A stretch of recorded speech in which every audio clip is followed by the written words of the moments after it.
Ito na ang latest ng Mixed Topics, mainit na showbiz ganap. Update ngayon kina Alden Richards at Catherine Bernardo. Marami ang natuwa sa nakaraang interview ni Joros Gamboa dahil natanong ang about sa tunay na status ng kanyang mga kaibigan at kasama sa hello, love, goodbye at ngayon, hello, love, again na sina Alden Richards at Catherine Bernardo. Marami kasi ang nakapansin na lately parang walang masyadong naging ganap sina Alden Richards at Catherine Bernardo na magkasama ang dalawa. Hindi kagaya ng mga nakaraang buwan na lagi silang magkasama lalong-lalo na sa mga importanteng mga okasyon.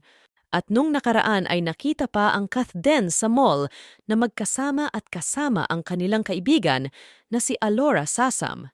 Nagkita din ang dalawa sa birthday celebration ng makeup artist ni Catherine dahil imbitado si Alden Richards sa nasabing selebrasyon.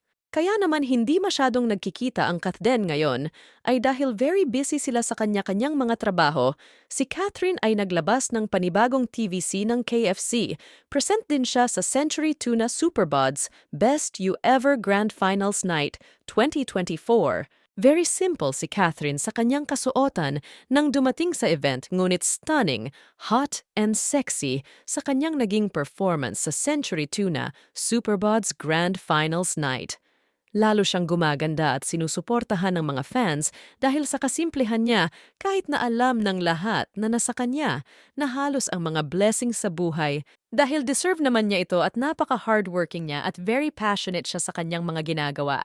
Samantala si Alden naman ay very busy sa kanyang mga endorsements at projects katulad ng Pulang Araw dahil katatapos lang din ang press conference ng Pulang Araw kasama niya sa press con sina Barbie Forteza, David Licauco at Sanya Lopez na pinagkaguluhan at inabangan ng kanilang mga fans. Kaya hindi nagkikita ang Kathden sa ngayon dahil sa kanya-kanyang commitments sa kanilang mga trabaho. Pagkatapos ng lahat ng kanilang ginagawa, ay nabanggit ni Alden sa isang short interview na lilipad na sila pa Canada ni Alden at Catherine. Hindi naman nabanggit ni Alden kung sabay silang babiyahe pa Canada, pero wish naman ng mga fans na sana ay magkasabay sila at sabay na matapos ang mga trabaho nila para magka-bonding pa silang dalawa sa trip nila pa Canada. Sa naging interview naman ni Joros Gamboa, natanong sa kanya kung boto ba siya kina Alden at Catherine, ang sagot naman ni Joros bilang kaibigan niya ang dalawa. As long as nagmamahalan sila at nasa sentro nila ang Panginoon, ay good siya sa Kathden kung sakali mang totoo ang namamagitan sa dalawa. Inamin din ni Joros na hindi rin niya natatanong ang status ng Kathden, ngunit masaya daw siya sa nakikita niya ngayon for Kathden. Samantala, excited naman si Alden na makasama si Catherine sa Canada at excited na rin siya sa mga eksena niya dahil walang duda na na-miss ni Alden ang naging bonding nila sa Hong Kong noon kasama ang kanilang team at mga matatalik nilang kaibigan.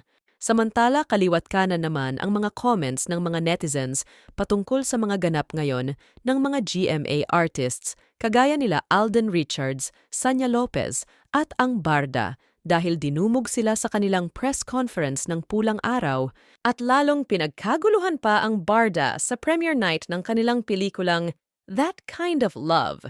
Ang That Kind of Love ay isang opportunity to experience a well-crafted romantic comedy movie brought to life by one of the Philippines' well-loved love teams. The combination of a compelling storyline, kilig performances, and high production value makes it a must-watch for fans of Barda and quality cinema. Kaya naman kahit si Ogie Diaz ay natalakay ang pelikula ng Barda na That Kind of Love, ayon kay Ogie na maganda at napakaganda din ang chemistry ng Barda. Nakakakilig at bagay na bagay silang dalawa lalo na pag pinanood sa big screen. Hinikayat din nila Ogie Diaz na suportahan ang mga pelikulang Pilipino at sana ay magbalik na ulit ang mga tao sa mga sinehan. Since ang Barda at si Alden ay pareho ng network ni Zian, Hindi naman maiwasan mapuna ng mga netizens ang naging mga pelikula ni Zian na tila napakalayo daw ng pagtangkilik ng mga tao sa mga projects ni Zian na Playtime at ang dinirect niyang Kumantong.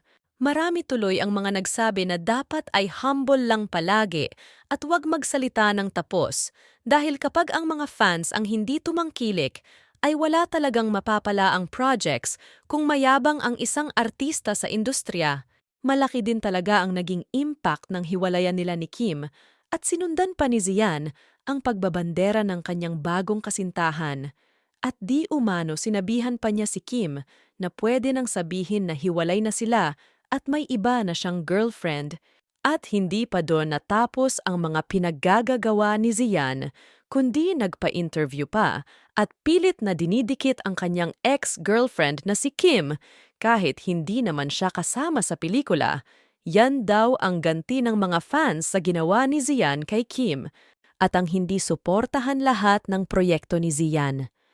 Kung pagbabasihan naman ang mga reviews ng mga nakapanood na ng pelikula ni Zian, marami ang nagsabi na ang Kumantong daw ay hindi masyadong pulido at kulang sa nakakatakot na scene. Ang Playtime naman daw ay maganda naman, kaso hindi kasi yung movie ang naging problema sa mga fans, kundi ang dahilan ng mga fans ay isa sa cast, kasi si Zian, at ayaw suportahan ng mga netizens ang lahat ng projects niya.